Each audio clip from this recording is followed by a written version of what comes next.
Hi ನಮಸ್ಕಾರ ಎಲ್ಲಕ್ಕೂ ಹೇಗಿದ್ದೀರಾ ಸೌಖ್ಯ ಓಕೆ, ನೀವು ಇತ್ತೀಚೆಗೆ ಗಮನಿಸಿರ್ಬೋದು, ಏನು ಸಕಲೇಶಪುರದ ಬೆಟ್ಟದ ಭೈರವೇಶ್ವರ ದೇವಸ್ಥಾನದಲ್ಲಿ ಆಗಿರುವಂತಹ ಒಂದು ಘಟನೆ ಹೊಡೆದಾಡಿಕೊಂಡಿರೋದು. ಅದರಲ್ಲೂ ದೇವಸ್ಥಾನದ ಒಳಗಡೆ ಹೊಡೆದಾಡಿಕೊಂಡಿರೋದು. ಅದು ದೇವರು ಕೂಡ ಮೆಚ್ಚುವುದಿಲ್ಲ, ಮತ್ತೆ ಕಾನೂನನ್ನು ಕೈಗೆತ್ತಿಕೊಂಡ್ರೆ ಅದು ಕೂಡ ತಪ್ಪೇ ಆಗುತ್ತೆ. ಹಾಗಾಗಿ ಆ ಥರ ಹೊಡೆದಾಡಿಕೊಳ್ಳೋದು ತುಂಬಾ ತಪ್ಪು, ಆಗಬಾರ್ದಿತ್ತು, ಆಗಿದೆ ಕೂಡ.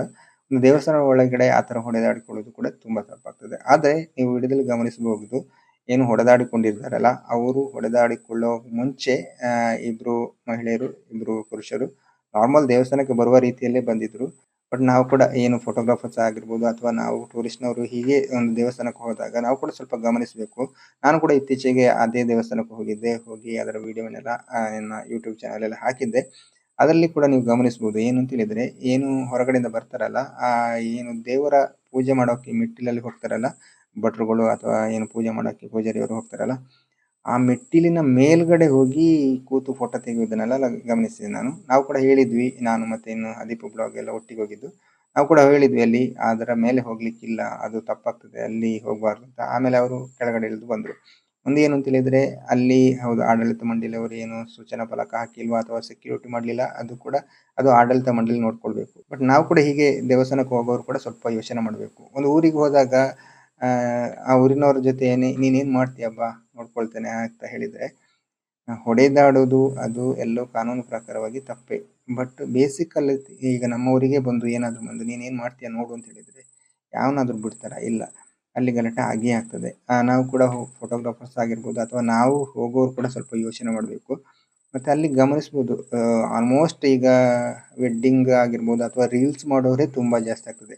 ಭಕ್ತರು ಬರುವಾಗ ಏನು ದೇವಸ್ಥಾನಕ್ಕೆ ನಾರ್ಮಲ್ ಆಗಿ ದೇವಸ್ಥಾನ ಸುತ್ತು ಬರಬೇಕು ಅಂತ ಹೋದರೆ ಅಲ್ಲಿ ಸುತ್ತು ಬರೋಕ್ಕೆ ಆಗಲ್ಲ. ಯಾಕಂತ ಹೇಳಿದರೆ ಫೋಟೋಗ್ರಾಫರ್ಸ್ಗಳಾಗಿರ್ಬೋದು, ರೀಲ್ಸ್ ಮಾಡೋರಾಗಿರ್ಬೋದು ಅಲ್ಲಿ ತುಂಬಿ ಹೋಗಿರ್ತಾರೆ ಅಂತ. ಒಂದು ದೇವಸ್ಥಾನಕ್ಕೆ ನಾರ್ಮಲಿ ಬೇರೆ ಬೇರೆ ದೇವಸ್ಥಾನಕ್ಕೆ ಹೋದಾಗ ನಮಗೆ ಹೇಗೆ ಸ್ಟ್ರಿಕ್ಟ್ ಇರುತ್ತೆ, ಫೋಟೋ ತೆಗಿಬಾರ್ದು ಅಥವಾ ಇಲ್ಲಿ ಇಷ್ಟೊತ್ತಿಗೆ ಫೋಟೋ ತೆಗಿಬೇಕು, ಆ ಥರ ಎಲ್ಲ ಇರುತ್ತೆ ಅಲ್ಲ. ಅಲ್ಲಿ ಏನಿಲ್ಲ, ಯಾರು ಹೇಗೆ ಬೇಕಾದ್ರೂ ಮಾಡ್ಬೋದು ಅಂತ ಆ ರೀತಿಯಲ್ಲಿ ಇದೆ. ಹಾಗಾಗಿ ಈ ಒಂದು ಘಟನೆಯಿಂದ ಏನು ತಿಳ್ಕೊಳ್ಬೇಕು ಅಂತ ಹೇಳಿದರೆ, ಅಲ್ಲಿಯ ಆಡಳಿತ ಮಂಡಳಿಯವರು ಕೂಡ ಸ್ವಲ್ಪ ಎಚ್ಚೆತ್ತುಕೊಳ್ಬೇಕು.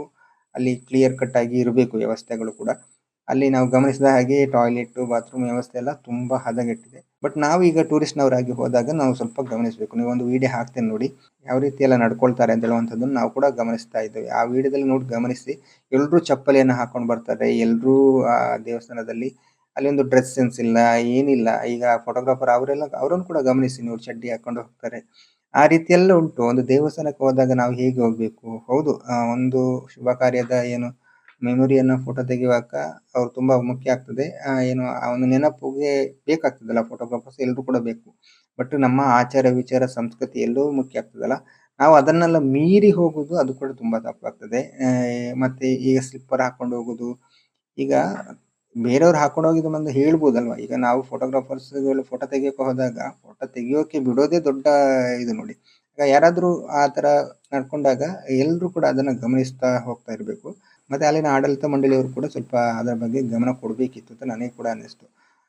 ಸೆಕ್ಯೂರಿಟಿ ಇಲ್ಲ, ಮತ್ತು ಬೋರ್ಡುಗಳಿಲ್ಲ, ಅದೆಲ್ಲ ತುಂಬ ಇಲ್ಲವೇ ಇಲ್ಲ. ನಾವು ಟೂರಿಸ್ಟ್ನವರು ಹೋದಾಗ ಕೂಡ ಏನು ಅಂದ್ಕೊಳ್ಬೇಕು ಅಂತ ಹೇಳಿದರೆ, ನಮ್ಮ ದೇಶದ ಒಳಗಿರುವ ಒಂದು ದೇವಸ್ಥಾನಕ್ಕೆ ಹೋಗೋದು ಅಂತ ಹೇಳಿದ್ರು ಕೂಡ ಅಲ್ಲಿ ನಾವು ಊರಿನವರಿಗೆ ಕೂಡ ಸ್ವಲ್ಪ ಗೌರವವನ್ನು ಕೊಡಬೇಕಿತ್ತು ಅಂತ ನನಗೆ ಅನ್ನಿಸ್ತು. ಈ ಹೊಡೆದಾಡಿಕೊಳ್ಳುವುದರಿಂದ ಏನು ಉಪಾಯಗುಂಟು ನೋಡಿ, ಆ ಊರಿನವರೇ ಈಗ ಏನು ಜೈಲಲ್ಲಿ ಕೂರುವ ರೀತಿಯ ಒಂದು ಪರಿಸ್ಥಿತಿಗೆ ಬಂದಿದೆ. ಏನು ಫೋಟೋಗ್ರಾಫರ್ಸ್ ಆಗಿರ್ಬೋದು, ಏನಾದರೂ ಮಿಸ್ಟೇಕ್ ಆಗಿದ್ರೆ ಅಲ್ಲೇ ಶಾರ್ಟ್ ಔಟ್ ಮಾಡಿ ಸಾರಿ ಕೇಳಿ ಮುಗಿಸ್ಬೋದಿತ್ತು ಅಂತ ನನಗೆ ಅನ್ನಿಸ್ತು.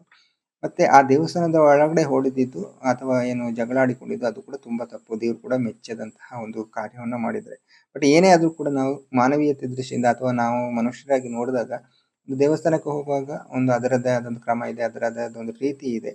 ನಾನು ಅದೇ ಹೇಳಿದಾಗೆ, ನಾವು ಹೋಗಿ ಅಲ್ಲಿ ದೇವಸ್ಥಾನವನ್ನು ನೋಡಬೇಕು ಅಂತ ನಾವು ಹೋದಾಗಲೇ ಕೂಡ ದೂರದಿಂದ ನೋಡುವಾಗಲೂ ಕೂಡ ಅಲ್ಲಿ ಏನು ಪೂಜಾರಿ ಅಥವಾ ಏನು ಭಟ್ರುಗಳು ದೇವಸ್ಥಾನದ ಗರ್ಭಗುಡಿ ಒಳಗಡೆ ಹೋಗುವ ಒಂದು ಮೆಟ್ಟಿಲಿದೆ ಅಲ್ಲ, ಆ ಮೆಟ್ಟಿಲಲ್ಲಿ ಕೂತು ಫೋಟೋ ತೆಗೆಯೋದು ಅದೆಲ್ಲ ಉಂಟು. ಬೇಕಿದ್ರೆ ಆ ವಿಡಿಯೋ ಕೂಡ ಹಾಕ್ತಾನೆ. ಹಾಗಾಗಿ ಅದನ್ನೆಲ್ಲ ನಾವು ಟೂರಿಸ್ಟ್ನವರು ಆಗಿರ್ಬೋದು ಅಥವಾ ಫೋಟೋಗ್ರಾಫರ್ಸ್ನವರು ಆಗಿರ್ಬೋದು ಅದನ್ನೆಲ್ಲ ಸ್ವಲ್ಪ ಗಮನಿಸಬೇಕಿತ್ತು ಅಂತ ನನಗೆ ಅನ್ನಿಸ್ತು. ನಾರ್ಮಲ್ ಆಗಿ ನಾವು ಯಾವುದೇ ಒಂದು ದೇವಸ್ಥಾನಕ್ಕೆ ಹೋದಾಗ ಬಿಡ್ತಾರಾ? ಅಷ್ಟು ಸುಲಭವಾಗಿ ಬಿಡುವುದಿಲ್ಲ. ಕೆಲವೊಂದು ದೇವಸ್ಥಾನದಲ್ಲಿ ಪಂಚೆ ಹಾಕಿ ಹೋಗಬೇಕು ಅಥವಾ ಯಾವ ರೀತಿ ಡ್ರೆಸ್ ಕೋಡ್ ಇದೆ ಅಂತ ಹೇಳುವಂತಹದ್ದು ಅಷ್ಟು ಕಟ್ಟುನಿಟ್ಟಾಗಿರುತ್ತೆ. ಇಂಥ ಒಂದು ಹಳೆಯ ದೇವಸ್ಥಾನ ಸುಮಾರು 700-800 ವರ್ಷಗಳ ಏನು ಅದಕ್ಕೆ ಒಂದು ಇತಿಹಾಸವೇ ಇದೆ ಅಂತ ಹೇಳುವಾಗ ನಾವು ಅಲ್ಲಿಗೆ ಹೋಗುವಾಗ ಕೂಡ ಸ್ವಲ್ಪ ಒಂದು ಶಿಸ್ತುಬದ್ಧವಾಗಿ ಹೋಗದಿದ್ದರೆ ಅದು ತುಂಬ ಒಳ್ಳೆಯದು ಅಂತ ನನಗೂ ಕೂಡ ಅನ್ನಿಸ್ತು. ನಾರ್ಮಲ್ ಆಗಿ ಫಸ್ಟಿಗೆ ಆ ಒಂದು ವಿಡಿಯೋಗಳನ್ನೆಲ್ಲ ನೋಡಿದಾಗ ಹೌದು, ಹೊಡೆದಾಡಿಕೊಂಡಿದ್ದು ಇದೆಲ್ಲ ತುಂಬಾ ತಪ್ಪು. ಯಾವತ್ತೂ ಯಾರಿಗೂ ಕೂಡ ಮೈ ಮುಟ್ಟಿ ಮಾತನಾಡುವಂತಹ ಒಂದು ಅಧಿಕಾರವೇ ಇಲ್ಲ. ಕಾನೂನು ಪ್ರಕಾರವಾಗಿ ಏನು ಮಾಡಬೇಕಿತ್ತು ಅದನ್ನು ಕೂಡ ಮಾಡ್ಬೋದಿತ್ತು, ಏನು ಅಲ್ಲಿದ್ದ ಊರಿನವರಿಗೆ ಕೂಡ. ಬಟ್ ಊರಿನವರು ಆ ತರ ಒಂದು ಹೊಡೆದಾಡೋಕೆ ಕಾರಣ ಕೂಡ ನಾವೇ ಕೂಡ ಆಗ್ಬಾರ್ದು ಅಂತ ಹೇಳುವಂಥದ್ದು ನನಗೆ ಕೂಡ ಅನ್ನಿಸ್ತು. ಈಗ ಯಾರೇ ಕೂಡ ಏನ್ ನೀನು ಅರ್ಧ ಗಂಟೆ ಬೇಕಾದ್ರೆ ನಾನು ಇಲ್ಲೇ ಕೂತಿರ್ತೇನೆ, ನೀ ಬಾ, ಏನ್ ಮಾಡ್ತೀಯ ನೋಡ್ಕೊಳ್ತೇನೆ, ಅದೆಲ್ಲ ನಾವು ಯಾವುದೇ ಒಂದು ಊರಿಗೆ ಹೋದಾಗ, ಈಗ ನಮ್ಮ ಊರಿಗೆ ಬಂದು ನಾವು ಯಾರಾದ್ರೂ ಆ ತರ ಹೇಳಿದ್ರೆ ನಾವು ಬಿಡ್ತೀವಿ? ಅದಕ್ಕೆ ರಿಟರ್ನ್ ಕೊಟ್ಟೇ ಕೊಡ್ತೀವಲ್ಲ. ಹಾಗಾಗಿ ಆ ತರದ ವಿಚಾರಗಳು ಬಂದಾಗ ಮನುಷ್ಯರು ಒಂದು ಮಾನವೀಯತೆ ದೃಷ್ಟಿಯಲ್ಲಿ ನೋಡ್ಕೊಳ್ಬೇಕು. ಯಾವುದೇ ಒಂದು ಕ್ಷೇತ್ರಕ್ಕೆ ಹೋದಾಗ ನಾವು ಯಾವ ರೀತಿ ಇರಬೇಕು ಅನ್ನುವಂಥದ್ದು ತುಂಬಾ ಮುಖ್ಯ ಆಗ್ತದೆ.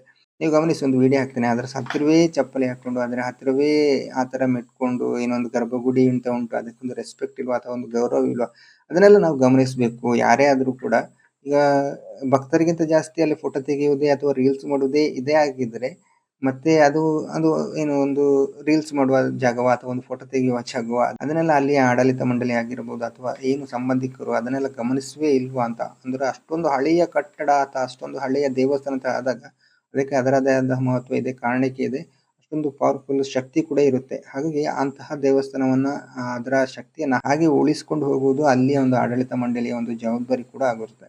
ಹಾಗಾಗಿ ಇದನ್ನೆಲ್ಲ ಅಲ್ಲಿಯ ಗ್ರಾಮಸ್ಥರು ಕೂಡ ಮೊದಲೇ ಗಮನಿಸಬೇಕಿತ್ತು. ಬಟ್ ಈ ಒಂದು ಘಟನೆ ಆದ ನಂತರ ಇನ್ನಾದ್ರೂ ಹೆಚ್ಚು ಇಳ್ಕೊಳ್ತಾರ ಏನು ತಿಳುವಂಥದ್ದು ನೋಡ್ಬೇಕು. ಆದ್ರೆ ನಾನು ಅಂದ್ಕೊಳ್ಳೋದು, ಒಂದು ಘಟನೆ ಆಗ್ಲಿಕ್ಕೆ ಒಂದು ಸೈಡ್ ಅಂತೂ ಇರ್ಲಿಕ್ಕೆ ಚಾನ್ಸೇ ಇರ್ಲಿಲ್ಲ ಅಂತ ನಾನು ಕೂಡ ಅಂದ್ಕೊಂಡಿದ್ದೆ. ಫಸ್ಟಿಗೆ ಬಂದು ಹೊಡೆದ ವಿಡಿಯೋನ ನೋಡುವಾಗ ಅನ್ನಿಸ್ತು ಈ ತರ ಹೊಡಿಲೇಬಾರ್ದಿತ್ತು ಅಂತ. ಆದ್ರೆ ಅದಕ್ಕೆ ಹೊಡೆಯೋಕೆ ಕಾರಣ ನಾವು ಆಗ್ಬಾರ್ದಿತ್ತು ಅಲ್ವಾ, ಅದು ಕೂಡ ಮುಖ್ಯ ಆಗ್ತದೆ. ಏನೋ ಒಂದು ತಪ್ಪು ಆಗಿರ್ಬೋದು, ಫೋಟೋಗ್ರಾಫರ್ ಅವರ ಕಡೆಯಿಂದ ಆಗಿರ್ಬೋದು ಅಥವಾ ಯಾರೇ ಕಡೆಯಿಂದ ಆಗಿದ್ರು ಕೂಡ ಅಲ್ಲೇ ಕೇಳಿ ಸಾರಿ ಕೇಳಿ ಮುಗಿಸಿದ್ರೆ ಅಲ್ಲಿಗೆ ಮುಗಿತಿತ್ತು. ಇದು ನೀನು ಏನ್ ಮಾಡ್ತೀಯಾ ಮಾಡ್ಕೋ ಬಾ ನೋಡ್ಕೊಳ್ತೇನೆ ಅಂತ. ನೀವು ಗಮನಿಸಿ, ಅವರು ಏನು ಹೊಡೆದಾಡಿಕೊಂಡಿದ್ರಲ್ಲ, ಅವ್ರು ಬಂದ ಫಸ್ಟಿಗೆ 4 ಜನ ಬಂದಿದ್ರು, ಇಬ್ರು ಲೇಡಿ ಇಬ್ರು ಪುರುಷರು ಬಂದಿದ್ರಲ್ಲ, ಅವ್ರು ನಾರ್ಮಲ್ ದೇವಸ್ಥಾನಕ್ಕಿಂತಲೇ ಬಂದಿದ್ರು. ಏನು ಗೂಂಡಗಳು ಆ ರೀತಿಯನ್ನು ನಾವು ಅಲ್ಲಿ ಅವ್ರನ್ನ ಹೇಳಲಿಕ್ಕೆ ಚಾನ್ಸೇ ಇಲ್ಲ. ನಾರ್ಮಲ್ ದೇವಸ್ಥಾನಕ್ಕಿಂತ ಬಂದವರು ಏನೋ ಫೋಟೋಗ್ರಾಫರ್ ಅವರಿಗೆ ಏನೋ ಒಂದು ಹೇಳಿದ್ದಾರೆ, ಅದನ್ನ ನೀನ್ ಯಾರು ಕೇಳಕ್ಕೆ, ನೀನ್ ಯಾರು ಹೇಳೋಕೆ, ನಿನಗೇನು ರೈಟ್ಸ್ ಇದೆ, ಅದೆಲ್ಲ ಕೇಳೋದು ತುಂಬಾ ತಪ್ಪಾಗ್ತದೆ ಅಂತ. ಯಾವನೇ ಆಗಿರ್ಲಿ, ಅದೇ ಊರಿನವನ ಆಗ್ಬೇಕು ಅಂತಿಲ್ಲ. ಈಗ ಯಾರೋ ಒಬ್ಬ ಭಕ್ತ ಕೇಳಿದ್ರು ಕೂಡ, ಅಲ್ಲಿಗೆ ಬಂದ ಏನು ದೇವರನ್ನ ದರ್ಶನ ಮಾಡೋಕೆ ಬಂದ ಭಕ್ತ ಕೇಳಿದ್ರು ಕೂಡ ಅದನ್ನ ಒಳ್ಳೇದ ಕೇಳಿದ್ರೆ ಅದನ್ನ ತಗೊಳ್ಳುವಂತಹ ಒಂದು ವ್ಯಕ್ತಿತ್ವನ ನಾವೆಲ್ಲರೂ ರೂಢಿಸ್ಕೊಳ್ಬೇಕಾಗ್ತದೆ ಅನ್ನುವಂಥದ್ದು ಈ ಘಟನೆಯಿಂದ ನೋಡಿದಾಗ ಗೊತ್ತಾಗ್ತದೆ. ಯಾಕಂತ ಹೇಳಿದ್ರೆ ಇಲ್ಲದ್ರೆ ಈ ತರ ನೋಡಿ, ಈಗ ಹೊಡೆದಾಡಿಕೊಂಡವರು ಜೈಲಲ್ಲಿ ಇದ್ದಾರೆ, ಈ ತರದ ಶಿಕ್ಷೆಯನ್ನು ಅನುಭವಿಸ್ಬೇಕಾಗ್ತದೆ. ಹಾಗಾಗಿ ಅದಕ್ಕೆ ಅವಕಾಶ ನಾವುಗಳು ಕೂಡ ಮಾಡಿ ಕೊಡಬಾರ್ದು ಅಂತ ನನಗೆ ಅನ್ನಿಸ್ತು. ಏನೇ ಇದ್ರೂ ಕೂಡ ಒಳ್ಳೆಯ ರೀತಿಯಲ್ಲಿ ಸರಿ ಮಾಡಿಕೊಂಡು ಹೋಗ್ಬೋದಿತ್ತು. ಮತ್ತೆ ಅಂತಹ ಒಂದು ಕ್ಷೇತ್ರಕ್ಕೆ ಬಂದಾಗ ನಾವು ಭಕ್ತಾದಿಗಳೆಲ್ಲ ಗಮನಿಸಬೇಕು, ಎಷ್ಟು ಶುದ್ಧಾಚರಣೆ ಎಲ್ಲವನ್ನು ನಾವು ಗಮನಿಸಬೇಕು. ನಮಗೆ ನಮ್ಮ ನೆನಪುಗಳು, ನಮ್ಮ ಮೆಮೊರಿಗಳು, ಇದೆಲ್ಲ ಫೋಟೋಗ್ರಾಫರ್ಸ್ ಎಲ್ಲವೂ ಬೇಕಾಗ್ತದೆ. ಆದ್ರೆ ಗಮನಿಸಬೇಕು, ಒಳ್ಳೆಯ ರೀತಿಯಲ್ಲಿ ಇರಬೇಕು, ಒಳ್ಳೆಯ ಶುದ್ಧ ಭಕ್ತಿಯಿಂದ ಹೋಗ್ಬೇಕು ಅನ್ನುವಂಥದ್ದನ್ನು ಕೂಡ ಗಮನಿಸಬೇಕು. ನಾವು ಚಡ್ಡಿ ಹಾಕೊಂಡು, ನಾವು ಚಪ್ಪಲಿ ಹಾಕೊಂಡು ಅಲ್ಲಿಗೆ ಹೋದ್ರೆ ಏನಾಗ್ತದೆ, ನಮಗೂ ಕೂಡ ಪ್ರಾಣಿಗಳಿಗೂ ಯಾವುದೇ ವ್ಯತ್ಯಾಸ ಇಲ್ಲ ನೋಡಿ, ಹೇಗೂ ಬೇಕಾದ್ರೂ ಹೋಗುವ ರೀತಿಯಲ್ಲಿ ಆಗ್ತದೆ. ಹಾಗಾಗಿ ಮನುಷ್ಯರಾಗಿ ಸ್ವಲ್ಪ ಯೋಚನೆ ಮಾಡಬೇಕು.